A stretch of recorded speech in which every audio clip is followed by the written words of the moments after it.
Boa noite, hoje é terça-feira, dia 2 de setembro. Obrigado a você que já está conosco. Estou começando mais um programa Agrodebate, o programa que debate o agronegócio de segunda a sexta-feira. Para você, nossos queridos telespectadores, telespectadoras que nos assistem diariamente e também nos ouvem ou nos assistem através do Spotify, claro. Vou lembrar você que você pode nos assistir ou nos ouvir através do Spotify. A partir de agora, uma hora de debate sobre o agro e nos destaques do programa de hoje a gente fala sobre a Suprema Corte dos Estados Unidos que pode derrubar o tarifaço de Donald Trump. Bom, a Suprema Corte dos Estados Unidos ela pode declarar as tarifas como ilegais. A gente vai tentar destrinchar um pouco mais dessa informação com os nossos analistas, os nossos especialistas aqui. Vamos analisar e conversar bastante os pontos que podem levar a Suprema Corte americana derrubar o tarifaço, quais são os pontos aí que envolvem isso tudo e como isso pode impactar, né? O que deve acontecer se por acaso acontecer esse cancelamento, essa derrubada do tarifaço. Tem que devolver o dinheiro das tarifas? Boa pergunta, né? Vamos tentar entender isso tudo já. Nos destaques do programa de hoje também a gente vai fazer um apanhado sobre a próxima safra da soja, do milho, né? A safra de maneira geral aí das grandes commodities brasileiras e como que deve ser essa próxima safra que é iniciada a partir de agora, nesse mês de setembro, conforme conversamos ontem aqui no programa. Com o início do mês, a gente tem o fim aí do período do vazio da soja em várias regiões brasileiras, nas principais regiões brasileiras, estado de São Paulo, Paraná, algumas regiões já estão liberadas, outras regiões agora, em meados aí dessa primeira quinzena do mês de setembro. Então esse é um mês crucial para o início da semeadura da soja e isso deve trazer um impacto, né? Vamos fazer um apanhado disso tudo de maneira geral para a gente entender como é que deve ser essa próxima safra 25-26. O programa só está começando, eu já vou fazer o convite porque hoje o trio está completo por aqui. É difícil reunir esse time de peso, mas hoje estamos reunidos. Seja bem-vindo, seu Bianco. Boa noite, Jossan. Boa noite, doutor Daiane. Que bom revê-los, né? E boa noite a todos que nos assistem. Hoje vamos debater um pouco sobre uma coisa um pouco diferente, que é o quê? O tarifaço. Parece que faz tempo que a gente só conversa sobre isso, né? Mas vamos ver que, de repente, pode ter uma transformação em cima de tudo isso daí. O seu Bianco falou do tarifaço, Daiane. Mas não dá para deixar de falar de tarifaço, porque isso de fato gera um impacto grande, né? Que bom que você está conosco aqui. Hoje o trio conseguiu reunir as celebridades aí, ó. Ai, boa noite, Jossan, boa noite, Bianco. Bom ter esse trio junto, né? Você sabe que o debate fica tão bom quando a gente está reunido, né? Mas nem sempre os compromissos nos deixam, né, fazer parte aqui do trio. Mas eu quero dar uma boa noite também a todos os telespectadores que nos assistem, dizer que sou muito grata pela audiência de vocês e também quando vocês falam comigo que gostam do programa, me sinto muito grata. E hoje falar um tema novo, né? Tarifaço. Mas não tem como deixar de falar dele, porque afinal de contas ele afeta, né, diretamente nossas economias. Então, um tema tão importante tem que estar presente aqui também. E ele é o nosso primeiro assunto de hoje, então não vou nem enrolar. Já vou fazer o convite para vocês e os nossos telespectadores, ouvintes e internautas. Vamos debater o agronegócio?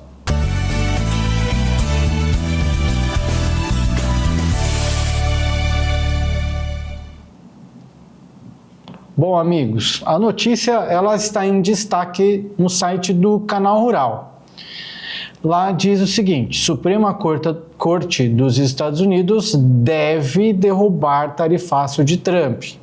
Isso é segundo uma avaliação de um especialista, que é o Leonardo Munhoz, da FGV Agro, que forneceu uma entrevista ao canal, né, na TV. E durante essa conversa ele teve a oportunidade de explanar o porquê que, na opinião dele, isso deve cair, né? A gente tem aí, então, segundo as informações, que tanto a Corte de Comércio Internacional quanto a Corte de Apelações Federais já declararam ilegalidade da medida, do tarifaço.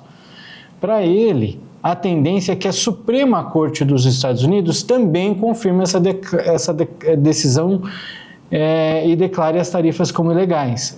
Isso porque a Daiane talvez consiga falar um pouquinho mais sobre isso conosco, ou na verdade os dois, mas o Trump, ele embasou, ele falou na entrevista que o Trump embasou essas tarifas em larga escala sem uma emergência concreta, porque para os Estados Unidos, para você colocar uma tarifa como essa, você teria que ter uma emergência iminente. Então, não está concreta essa emergência. Para o Brasil declara que essa é uma decisão política, né? Mas tem algo que é muito interessante, que segundo ainda o Leonardo Munhoz, da FGV Agro, essa decisão de Donald Trump, ela viola precedentes históricos do sistema de common law americano, que traduzindo seria a lei comum, que, se eu entendi bem, é baseada em precedentes, ou seja, a lei já julgou, o judiciário já julgou e deu positivo para isso, deu positivo para aquilo.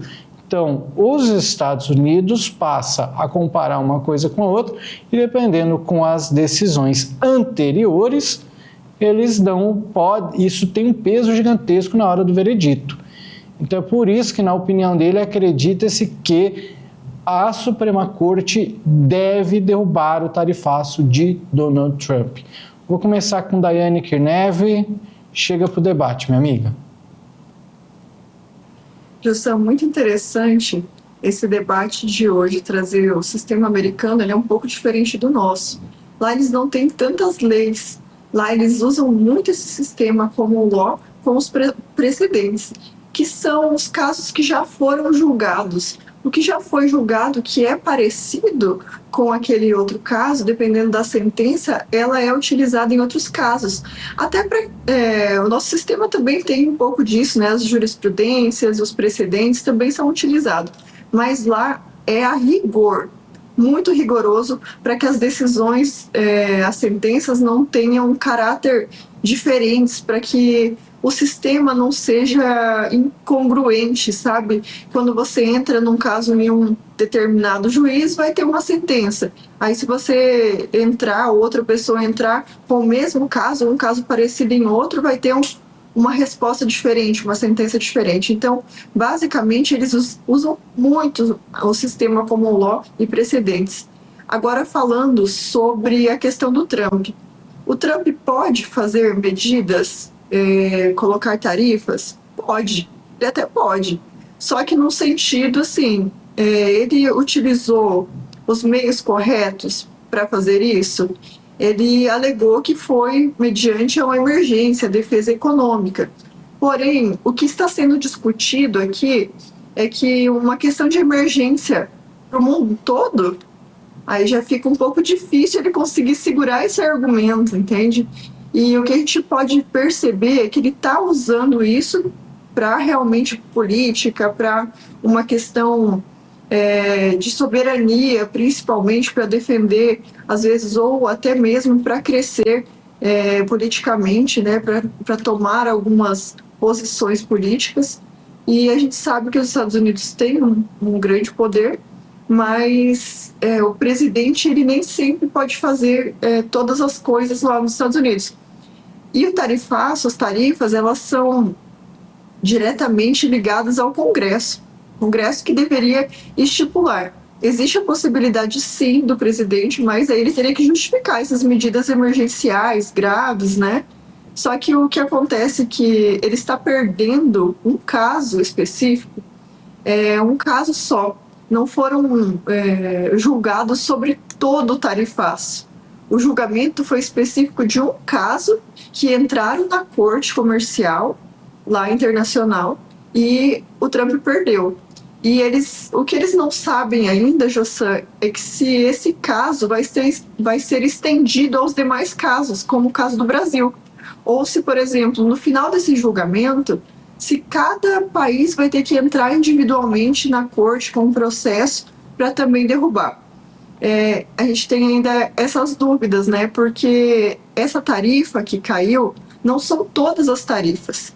Porque a gente tem que deixar claro que o Trump está perdendo esse caso com uma relação específica, que foi um caso que foi entrado, que foram os exportadores de plástico, se eu não me engano. E se essa sentença vai ser aproveitada às outras tarifas dos outros produtos e dos outros países, ou se vão ter que cada país, cada exportador entrar também para aproveitar a sentença. Depois que eles tiverem essa sentença definida na Corte Internacional, eu acredito que ela vire um precedente também. Aí, posteriormente, se ela não for aproveitada, é só entrarem com a ação, que certamente já estará ganha também. Seu Bianco, e aí, na sua opinião, isso deve acontecer?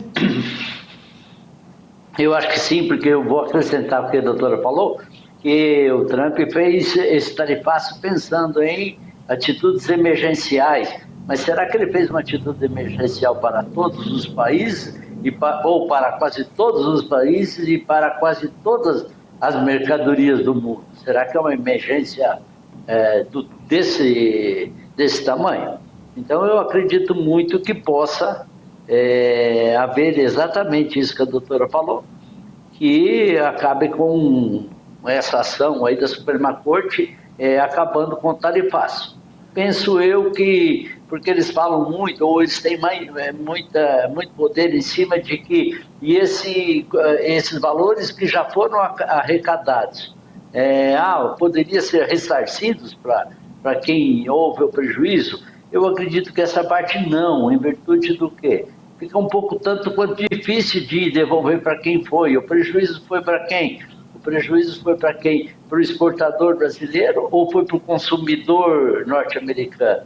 Então, dessa maneira, acho muito difícil. Mas eu sou muito favorável que haja exatamente essa delação e que dentro desse poder ali o Brasil possa estar fora desse tarifaço. Pensando já num cenário de Suprema Corte derrubar o tarifaço, qual na opinião de vocês que deve ser o próximo passo até que o Brasil deve tomar?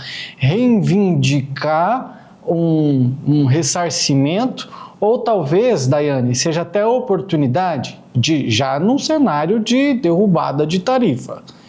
A Suprema Corte decidiu, num cenário aqui, se a Suprema Corte decide que não é mais válido o tarifaço, é o momento do Brasil chegar e falar assim, não, nós não vamos nem cobrar por isso, ou é um momento de soberania? Até porque também a gente passa por aquele momento de querer, ou pelo menos anúncio de querer aplicar a nossa lei da reciprocidade. José, é uma pergunta assim que a gente fica até em dúvida na hora de responder, né? Com certeza o Brasil teve inúmeros prejuízos, muitos exportadores tiveram prejuízos também, né, com esse tarifaço. Mas o nosso interesse e o nosso maior benefício é que o tarifaço caia e as exportações continuem, né? É o principal, a meu ver.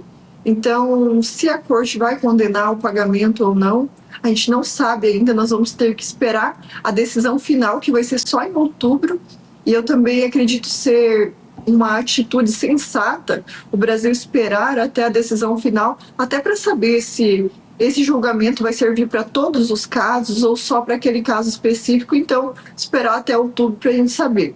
Agora, com relação à cobrança, eu acredito que se for derrubado o tarifaço, já estaremos na vantagem, uma grande vantagem econômica, retornando nossas exportações.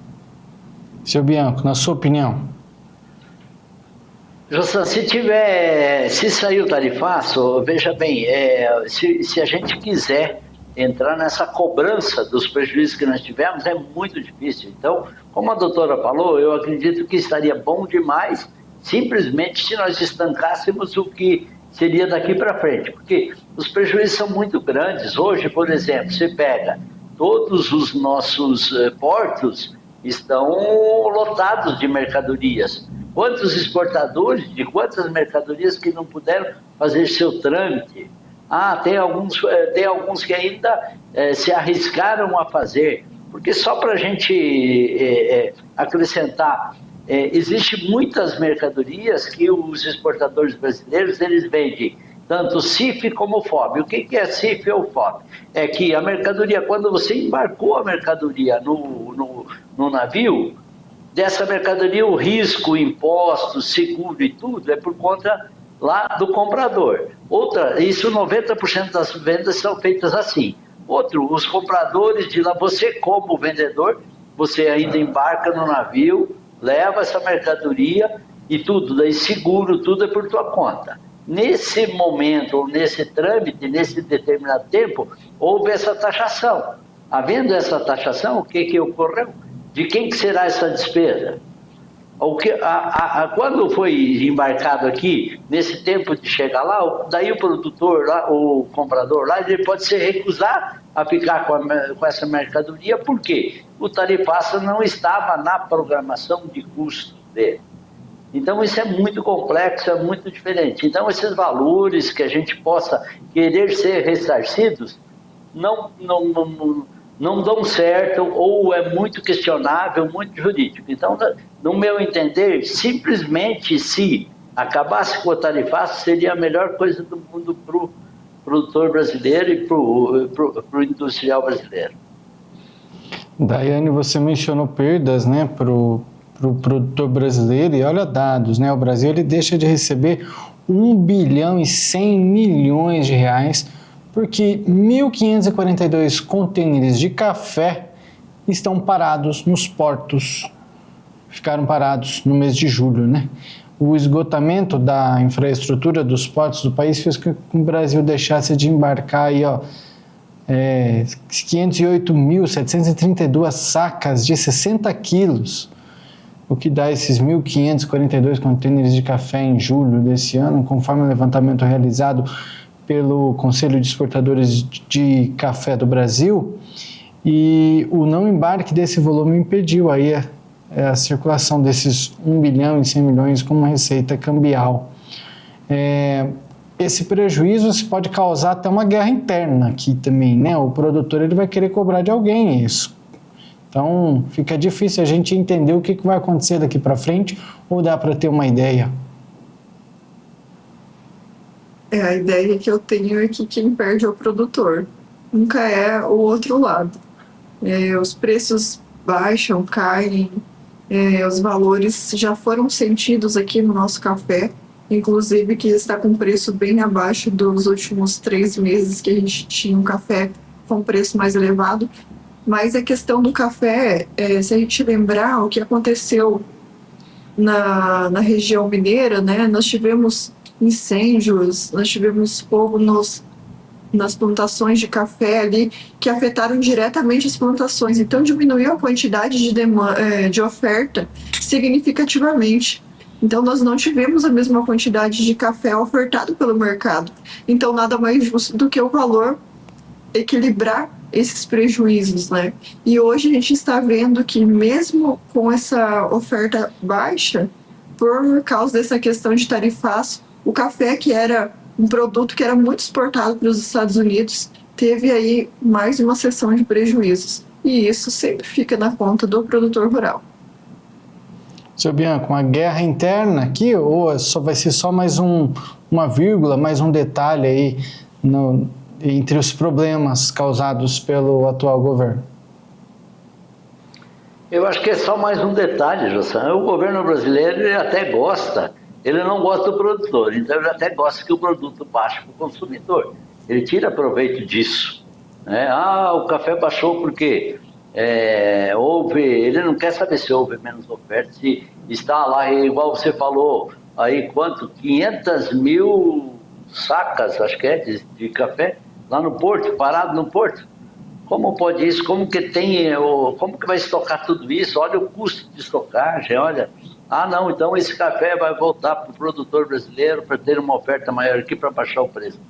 Isso, no primeiro momento, o governo brasileiro ele pode até sorrir, mas depois, quando os cafezais ou os produtores irem à falência, aí sim ele vai chorar porque vai faltar muito produto e daí o produto sendo escasso, o preço vai lá em cima. Muito bem, para a gente finalizar esse assunto. Eu não sei se... Pode falar. Jô, eu não sei se você se lembra que a crise do café chegou ao nível deles estarem inventando café fake, que seria aquele café que só tinha sabor de café. Há pouco tempo atrás a gente mencionava isso, porque os estoques estavam realmente baixos. Então, se a gente fica com problemas no café aí, com questão de estoque, desestimula os produtores, aí quem sabe o café realmente faça falta aí no supermercado. Jossan, só acrescentar, a maior crise do café brasileiro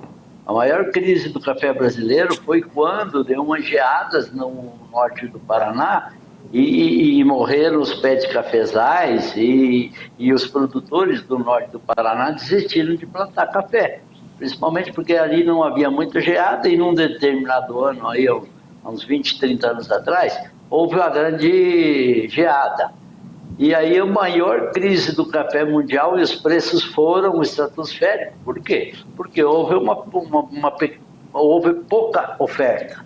Então pode ser que isso seja causado novamente em virtude do quê? Em virtude da falta de exportação, haverá um desestímulo para quem produz e automaticamente esses produtores deixarão de produzir e dentro de poucos anos faltará muito café até para o povo brasileiro. Pode ir, Daiane. O que o seu Bianco trouxe aqui, o nome dessa geada é geada negra. Quem vai para Londrina e norte do Paraná certamente vai escutar de alguém mais antigo essa história, porque essa geada ela não é comum lá no norte do Paraná. O frio lá não é tão intenso igual outras regiões. Mas essa geada foi tão intensa que ela não só derrubou as folhas, mas ela matou a planta inteira, desde o caule, os grãos de café. Então, inclusive, ficou conhecida como geada negra em 1975. Interessante, informações interessantes. Para a gente se encaminhar para finalizar este assunto do tarifaço, voltando na expectativa aí, é uma esperança para o Brasil, Daiane? Podemos, na sua opinião, claro que não comemorar com antecedência, mas ter uma pontinha de esperança?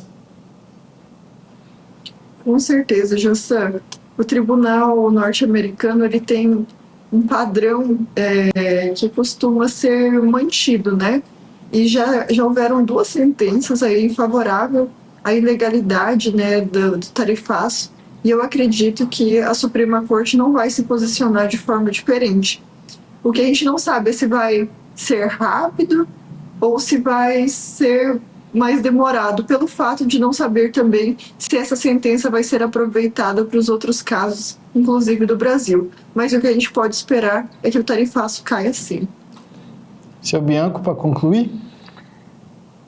Eu estou na esperança e torcendo muito agora para a Suprema Corte dos Estados Unidos, porque diplomacia do governo brasileiro ou comercialização do governo brasileiro é ponto negativo. Estamos torcendo que lá nos Estados Unidos a Suprema Corte salve o produtor brasileiro, o industrial brasileiro, não salve aí. Só torcida favorável para a Suprema Corte aí dar um pau nesse tarifaço aí.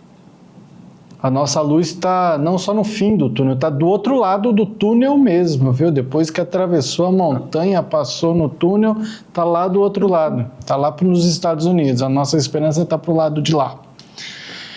Daqui a pouquinho eu convido vocês de novo, meus amigos. A gente vai fazer um breve intervalo comercial.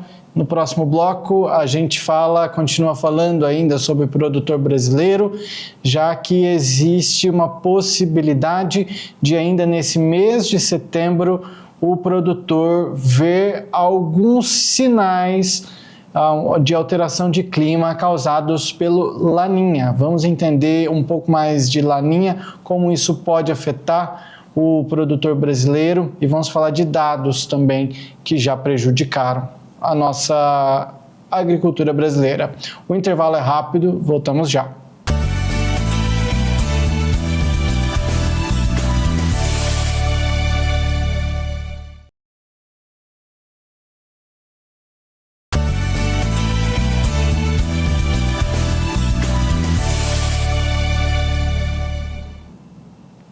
O Agrodebate dessa terça-feira, dia 2 de setembro, está de volta.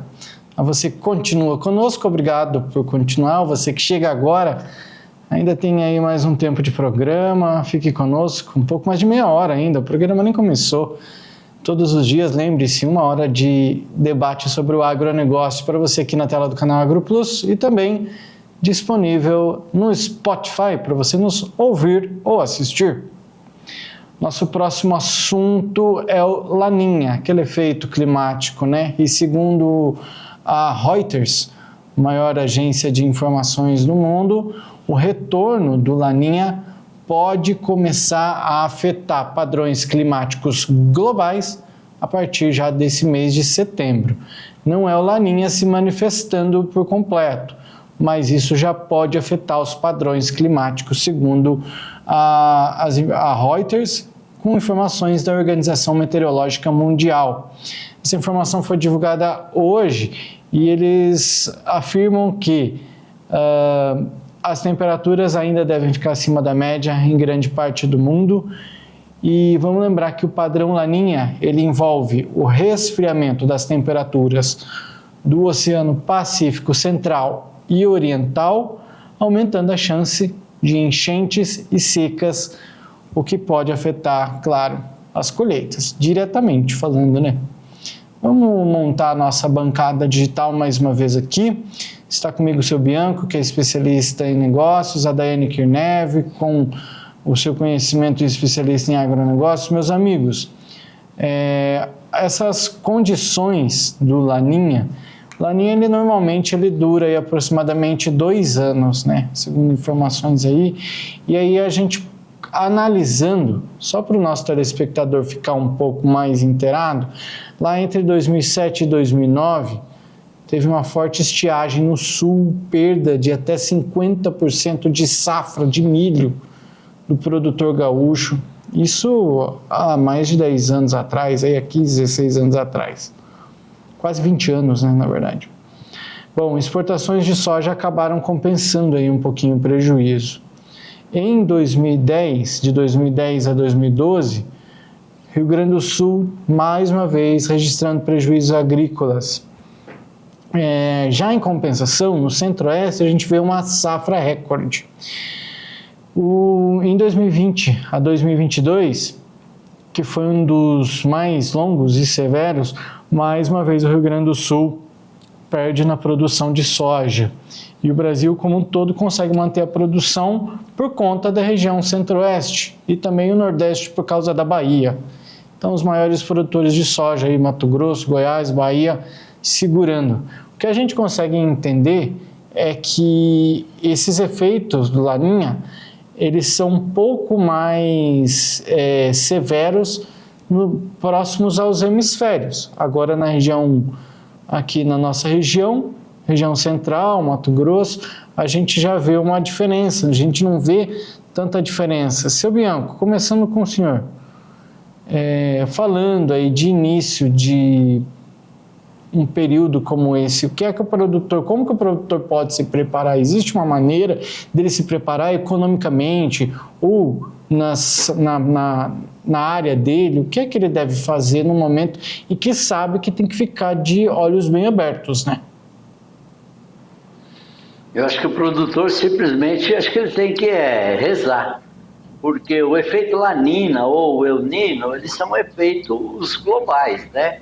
O efeito Laninha, ela é mais do resfriamento do Oceano Pacífico, né? Que é do lado, vamos dizer, você olhando a América do Sul, do lado esquerdo, e aí com essa Laninha, o que acontece? Provavelmente a seca no sul E provavelmente haverá um pouco mais de chuvas no norte e no centro-oeste. Isso.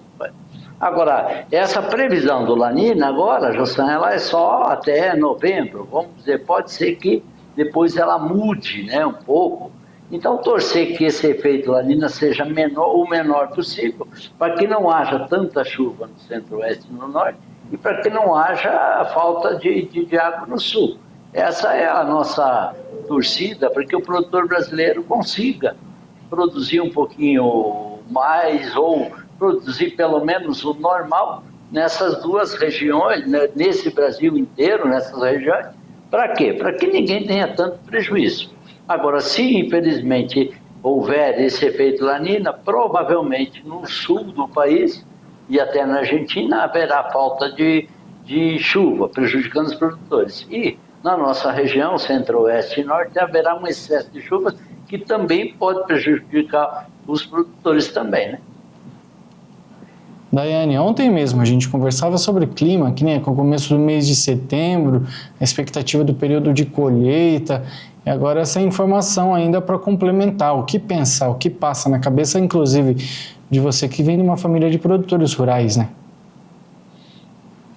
José, o que a gente pensa quando vê as características do fenômeno La Nina aqui no Mato Grosso, eu não acho tão preocupante. Mas, claro que, né, tem sempre ter um certo cuidado. Afinal de contas, o que a gente gostaria que tivesse era neutralidade esse ano, pelo menos, porque nós viemos já de 4 anos tendo diretamente resultado de fenômenos, né? La Nina, El Niño, nenhum dos anos aí a gente passou neutro. E a expectativa era que esse ano tivesse uma neutralidade. Mas dos males, o menor aqui no Mato Grosso, nós temos um excesso de chuva.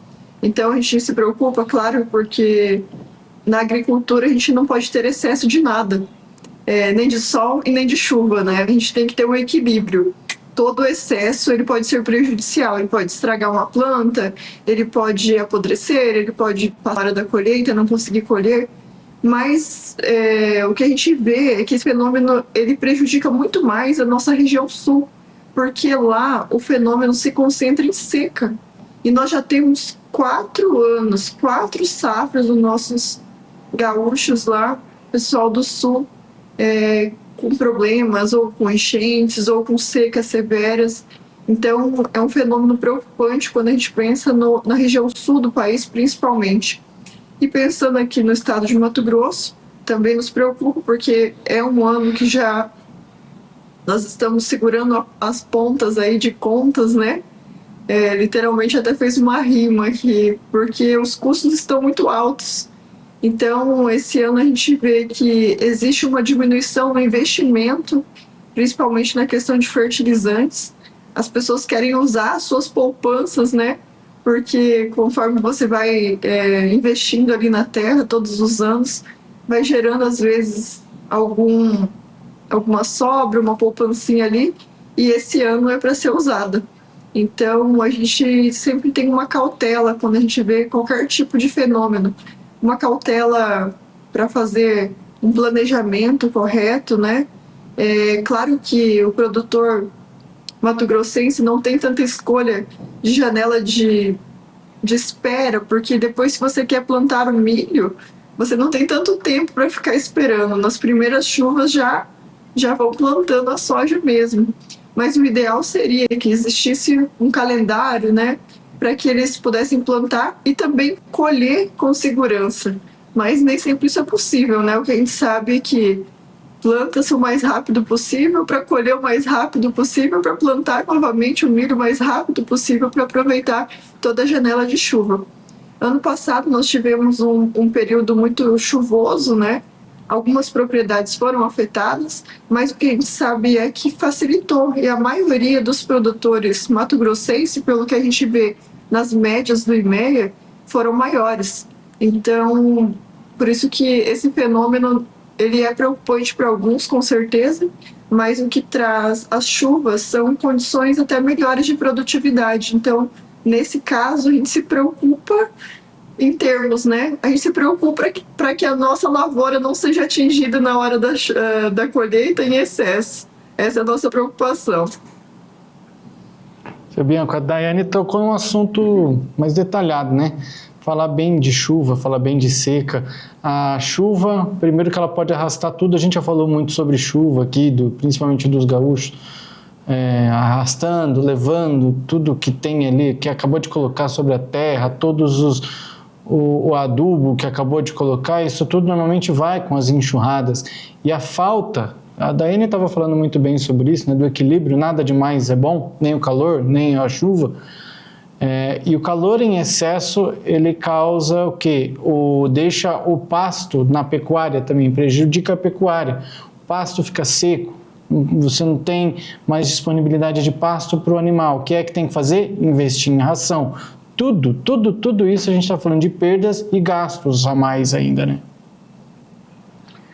A doutora apontou muito bem que os excessos não é bom, né? O excesso de chuva, nem o excesso de sol. Nós mesmos, Jossam, você mesmo já passou aqui no programa, um cientista no qual ele fala que o homem, ele não interfere no clima global, no clima mundial. Né? Ele não consegue interferir, ele talvez interfira no clima mais ou menos bem local e pouco. Não é muito ainda, vamos ver. Então, o que ele explicou bem? Lá dentro de São Paulo, em 1940, chovia um pouquinho mais. Agora, dentro da cidade de São Paulo, talvez chova um pouquinho menos. Em se tratando de clima global, o que interfere são os mares, o aquecimento do mar ou o resfriamento do mar. Então, isso que é muito importante para a gente ver também, que essa mudança ou lanina é um efeito que não tem a mão do homem, não é o homem que está tendo esse poderio de mudar esse clima. Por que a gente até está comentando isso? Porque muita gente começa, quando tem um excesso de chuvas, enchentes, ou quando tem uma falta de chuva, que seja uma seca, eles culpam sempre a Amazônia, sempre culpando derrubados na Amazônia e tal. Então isso prova-se, nós temos que, nós homens, nós brasileiros, devemos defender que não somos nós os culpados por esses efeitos climáticos. Isso é um efeito mundial e não é o homem que interfere nesse efeito climático. Muito bem, a gente segue acompanhando para ver se teremos, de fato, de que maneira que vai ser essa intensidade do Laninha aqui no Brasil, na nossa região sul, principalmente, que normalmente é a mais afetada. Seguimos, vou fazer um intervalo comercial, daqui a pouco eu convido vocês de volta, meus amigos. A Daiane quer falar, Daiane? Eu ia aproveitar a fala do Bianco, fazer uma pergunta, quase aquela pergunta do ovo, né, que vem antes, o ovo ou a galinha, né? Mas a pergunta é o seguinte: chove porque tem floresta ou tem floresta porque chove? É na mesma linha de pensamento, hein? Doutora, eu não posso falar, mas já descobriram aí quem que vem primeiro, se é o ovo ou a galinha. Não pode falar, não. Eu tô me sentindo, eu boiei, mas tá bom. Vamos conversar aí. Eu vou fazer até um intervalo pra gente falar sobre isso. Tá bom. Estamos nos bastidores. Nos Depois do intervalo eu conto, José. Combinado, meus amigos. Daqui a pouquinho eu convido vocês de volta. No próximo bloco, a gente vai fazer um apanhado de tudo isso.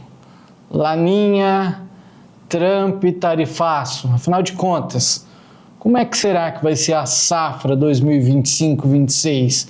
Qual a expectativa? Vamos tentar fazer uma projeção, vamos tentar entender o que vai acontecer de desafios, quais são as margens a serem enfrentadas, preços, custos. Vamos falar sobre isso, vai ser um apanhado geral sobre essa próxima safra que está começando agora. Nosso intervalo é rápido, voltamos já.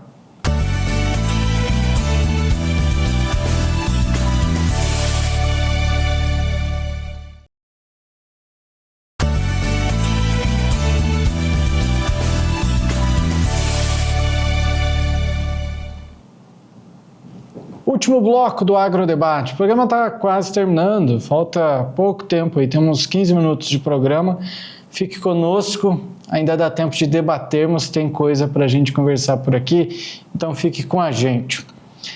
Inclusive, esse último bloco é um apanhado de tudo que... Aliás, a gente vai pegar tudo que foi debatido durante até agora no programa e vamos projetar para essa próxima safra 2025-26, que começa a maior parte do país nesse mês de setembro, principalmente na região centro-oeste do país, a maior produtora de grãos do país.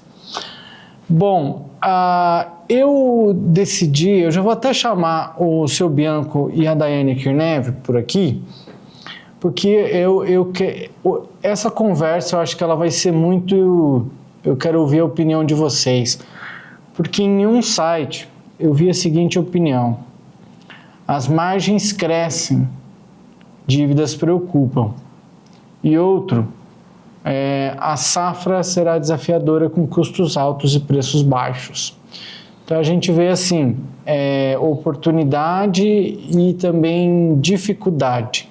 Então no final das contas eu queria saber, através dessa pauta, né, que a gente vem criando, que eu criei aqui agora, essa safra, ela mostra sinais, né, de, enfim, problemas futuros que vêm por aí, tarifácio, se continuar, é um problema a ser enfrentado, margens, cotação de dólar, a volatilidade do dólar, que a gente teve até problemas aí recentemente, problemas maiores, preços a serem comercializados, quais são os desafios, o que vocês acham que o produtor rural vai enfrentar? Vou começar com o seu Bianco.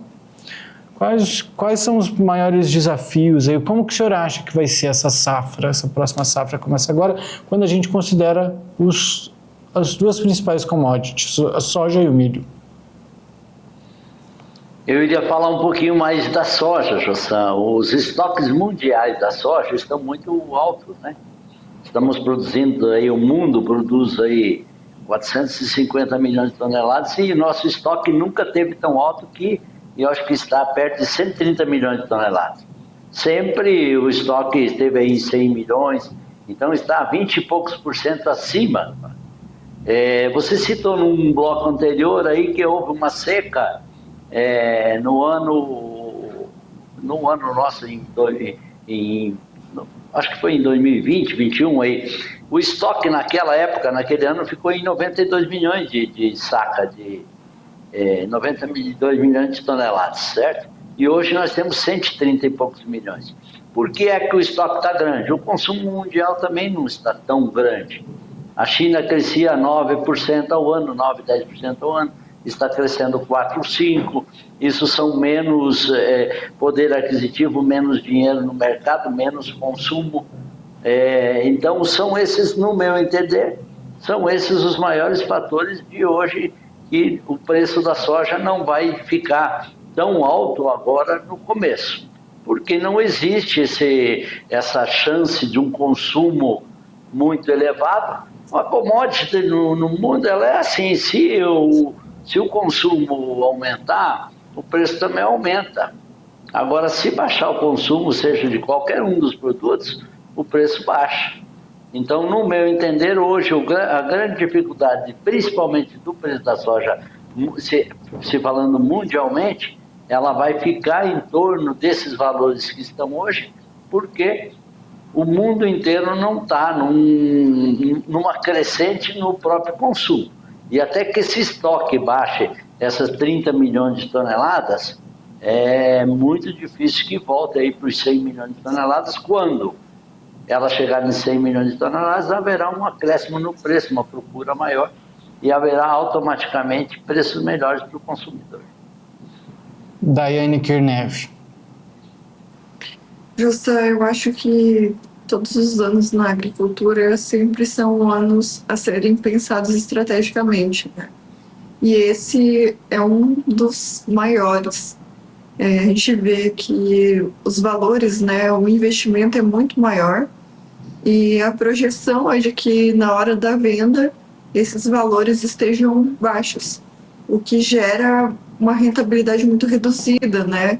Essa diferença de custo e o valor final, ele precisa ter uma certa margem, né? Afinal de contas, cada produtor tem seu custo fixo aí durante o resto do ano e nem sempre o milho consegue ajudar ele a sair desses custos sozinho. Então, a gente tem que ter sempre um planejamento muito bem feito, né? Comercializar parte antecipadamente, né? Não deixar para vender em época de safra, principalmente, porque a gente tem esse período de janeiro até maio que os preços realmente despencam, porque existe uma oferta muito grande. Então, essas vendas antecipadas, não que geram um grande lucro ao produtor, mas pelo menos garante o preço dos custos dele. É o que deveria ser feito, né? A gente vê, estudando algumas análises de mercado, que o produtor tem fixado muito abaixo do que o ano passado. Em média, 5% a menos abaixo do ano passado nesse mesmo período. Então, por que isso? Porque os preços não estão satisfatórios ainda e porque não chegaram ainda aos patamares de cobrir as margens de custo. Afinal de contas, alguns produtores ainda tiveram que investir muito menos, né, retirar ali parte dos seus fertilizantes para conseguir compensar todo esse custo e no final lá ainda vender com preços mais baixos. Mas eu acredito que com esse ano vindo o fenômeno ou ficando em neutralidade, a gente vai conseguir boas produtividades e isso, quem sabe, garanta ao produtor aí uma rentabilidade um pouco melhor. Mas o que é preciso, fundamental, é o planejamento. Isso não dá para abrir mão, né? Muito bem, planejamento, né, seu Bianco? E daí eu queria reforçar ainda, seu Bianco, a gente comentou sobre tarifaço, né, bem no comecinho do programa, como que isso deve beneficiar, se de fato, no começo do programa a gente falou que a Suprema Corte Americana pode derrubar o tarifaço, se derrubar, de que maneira que isso pode beneficiar o produtor rural? No final das contas, tudo vai voltar à normalidade?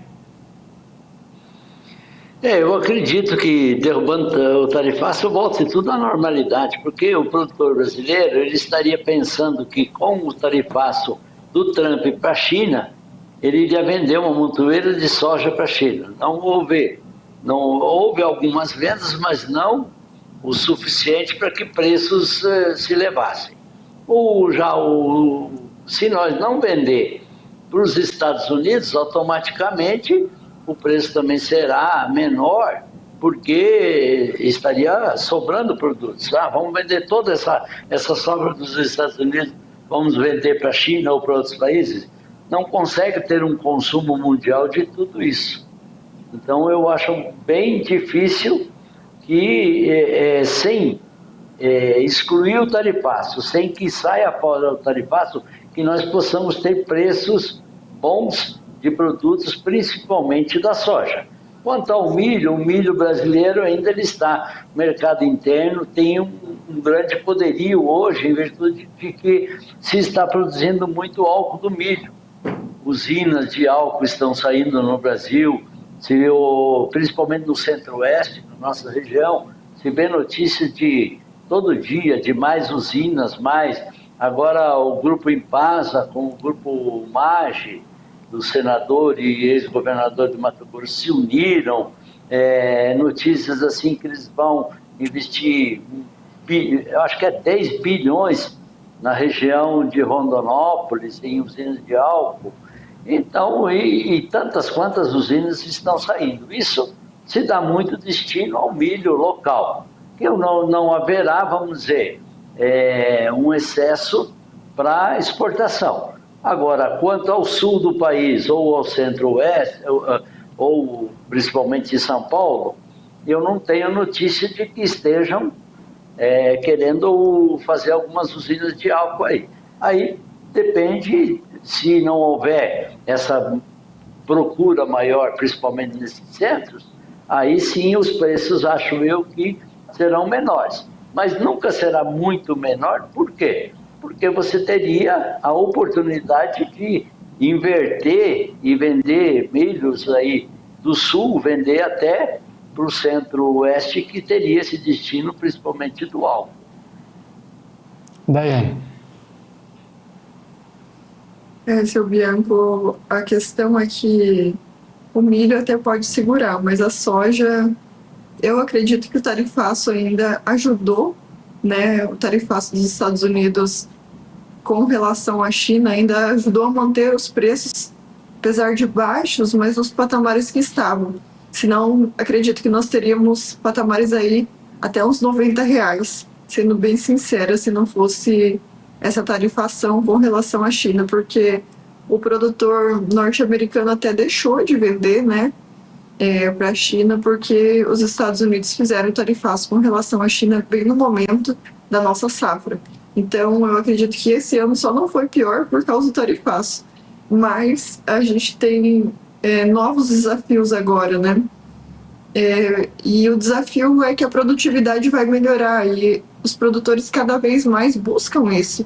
Afinal de contas, os custos estão elevados. Na hora de vender, nós temos um preço baixo. Então, o que garante o seu lucro? Uma alta produtividade, senão ela não é garantida.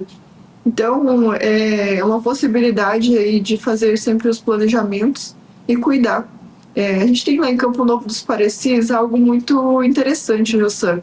Lá eles mudaram um pouco o tipo do plantio. Lá eles fazem plantio de pipoca, de milho pipoca, né? O maior produtor de milho pipoca, porque saiu um pouco da caixa, né? A gente está vendo que a produtividade, os estoques estão em alta. Então, talvez seja um momento de buscar meios alternativos, outras plantas, outras condições para a gente ter uma variabilidade também mercadológica, talvez investir até numa pecuária, fazer aí uma alternativa de renda, porque ficar só em uma única renda, a gente fica muito arriscado, né? A gente fica muito depender do mercado, depende de tantas situações que estão externas à nossa vontade, ao nosso controle. Claro que um bom planejamento ele sempre ajuda, mas nem sempre ele é suficiente. Afinal de contas, quem precifica não é o produtor. Seu Bianco.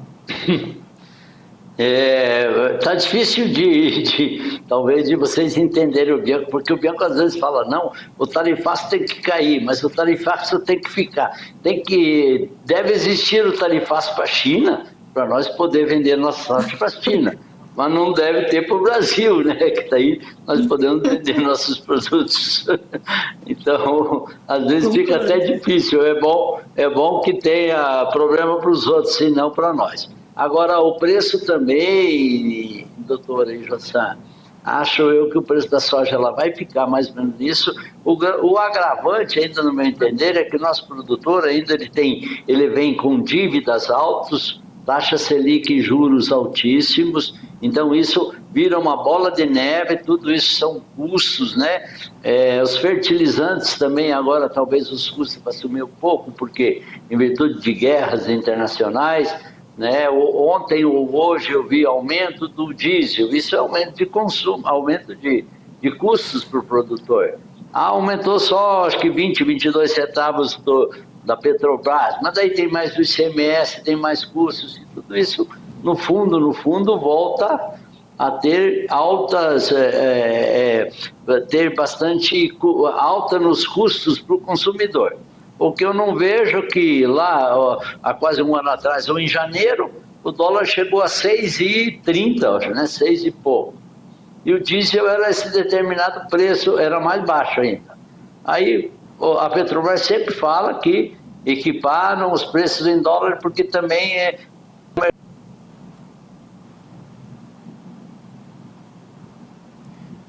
Recebendo ligações aí, já ele volta. Conseguiram, vale o mercado mundial, por quê? Porque o mercado, o diesel, né, o petróleo é baseado em dólar. Então aí é complicado, a gente não vê agora, dólar a 5,41 e estava 6,30, e agora daí o diesel aumenta. Então, isso é que eu não consigo entender, como que sempre sobra os custos para o produtor. É de se pensar. Daiane, para finalizar esse assunto. Eu já tinha até finalizado o meu pensamento, dizendo que principalmente o que a gente consegue fazer é se planejar, né, e tentar fixar os custos antecipadamente ao período que é o período de colheita, né, que são os períodos mais críticos. E desejar uma boa safra a todos, um bom início de plantio, principalmente que Deus abençoe a cada semeador e cada semente, né, para que possa ser próspero. Afinal de contas, é uma economia que move cidades, move famílias, sustento, né, de todas as famílias e muitas famílias, e da nossa cidade também, né, Jossan?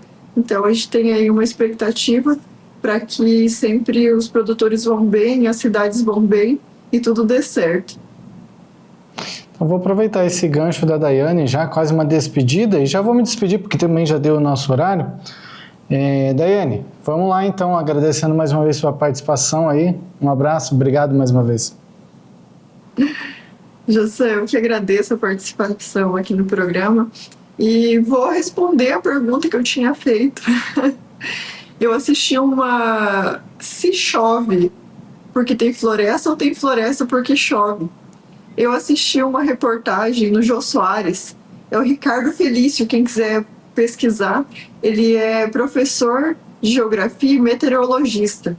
E lá tem uma entrevista dele falando o seguinte, claro que muitos podem discordar, mas ele fala assim, que só tem floresta porque chove. Então não é porque derruba as florestas que vai deixar de chover, tá certo? Então esse fica o pensamento aí e também a reflexão sobre essas falácias da Amazônia, né?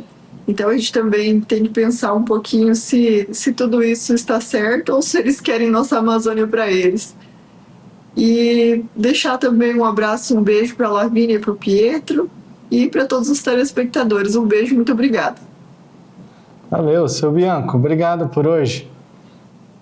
Obrigado, Jossan, obrigado, doutora, obrigado a todos que nos assistiram e até amanhã.